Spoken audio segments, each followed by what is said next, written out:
নমস্কার, আজকের এই ভিডিওতে আমরা আলোচনা করব কৃষক বন্ধুর field verification form fill up করার জন্য দেখবেন ফর্মের মধ্যে কিন্তু কৃষক বন্ধু আইডি আমাদের লিখতে হবে এবং সাথে ক্রমিক নম্বর।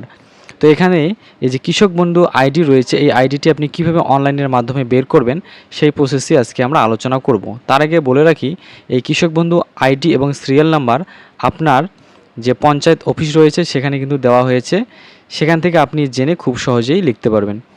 এছাড়া এইখানে যে ক্রমিক নাম্বার বা সিরিয়াল নাম্বার চাইছে ফর্মের, সেটা কিন্তু অনলাইনে দেখা যাবে না, এটা আপনাকে আপনার অঞ্চল অফিস থেকেই সংগ্রহ করতে হবে। তো অনলাইনে কৃষক বন্ধু আইডি দেখার জন্য প্রথমেই আপনাকে চলে আসতে হবে যে কোনো একটি ব্রাউজারে এসে আপনাকে লিখতে হবে কৃষক বন্ধু। কৃষক বন্ধু লিখে সার্চ করার সাথে সাথেই দেখতে পারবেন কৃষক বন্ধু বলে একটা লিঙ্ক চলে আসবে, এই লিঙ্কটির উপরে ক্লিক করবেন। ক্লিক করার সাথে সাথে কৃষক বন্ধুর যে অফিসিয়াল পোর্টাল রয়েছে বা ওয়েবসাইট সেটি ওপেন হয়ে যাবে। তো এখানে নিচে আসলে দেখতে পারবেন বেশ কিছু অপশন রয়েছে। তো এর মধ্যে দেখতে পারবেন দ্বিতীয় নথিভুক্ত কৃষকের তথ্য, এইখানে ক্লিক করবেন। ক্লিক করার সাথে সাথে দেখতে পারবেন এরকম একটি ইন্টারফেস চলে আসবে।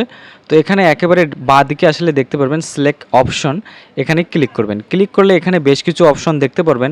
প্রথমে ভোটার কার্ড, তারপর আধার কার্ড, ব্যাংক অ্যাকাউন্ট নাম্বার, কৃষক বন্ধু আইডি, মোবাইল নাম্বার এবং অ্যাকনলেজমেন্ট নাম্বার, এই তথ্যগুলো দিয়ে আপনি কিন্তু আপনার নাম সার্চ করতে পারবেন। তো এখান থেকে আমরা আধার কার্ড সিলেক্ট করছি, আপনি চাইলে ভোটার কার্ডও সিলেক্ট করতে পারেন। এবারে ডান দিকে দেখতে পাচ্ছেন আইডি কার্ড নাম্বার, তো আমরা আধার কার্ড সিলেক্ট করেছি তাই এখানে আধার কার্ড নাম্বারটি বসিয়ে দেব, এবং আপনি যদি ভোটার কার্ড সিলেক্ট করেন সেক্ষেত্রে এখানে ভোটার কার্ড নাম্বার বসিয়ে দেবেন। এরপর একেবারে ডান দিকে আসলে দেখতে পারবেন যে I am not a robot এবং এখানে একটা চেক বক্স রয়েছে, এই চেক বক্সটি টিক করে দেবেন। চেক বক্সটি টিক করার সাথে সাথে এরকম হয়তো আপনাকে একটা পাজেল দিতে পারে, তো এখান থেকে এই পাজেলটিকে সলভ করবেন। যেমন বাস লেখা রয়েছে, তো এখান থেকে বাস সিলেক্ট করবেন। সিলেক্ট করে ভেরিফাই করার সঙ্গে সঙ্গে গ্রিন টিক চলে আসবে এবং এরপর নিচে দেখতে পারবেন সার্চ, এইখান থেকে সার্চে ক্লিক করবেন।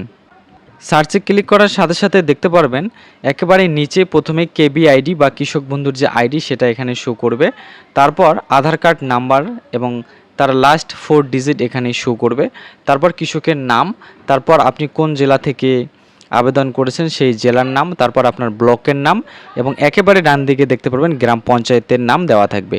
এবং এর পরেও কিন্তু স্ট্যাটাস এখানে দেখা যেত ভেরিফাইড কি না বা পেন্ডিং বা রিজেক্টেড, তো এখানে থেকে দেখতে পাচ্ছেন সেই স্ট্যাটাসের অপশানটা তুলে দিয়েছে।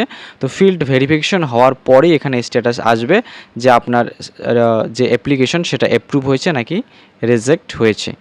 তো এইভাবে কিন্তু খুব সহজেই আপনি মোবাইল দিয়ে অনলাইনে আপনার কৃষক বন্ধু আইডি দেখতে পারবেন এবং সিরিয়াল নাম্বার আপনাকে আপনার অঞ্চল অফিস থেকে সংগ্রহ করতে হবে। ভিডিওটি ভালো লাগলে অবশ্যই চ্যানেলটিকে সাবস্ক্রাইব করে পাশে থাকবেন।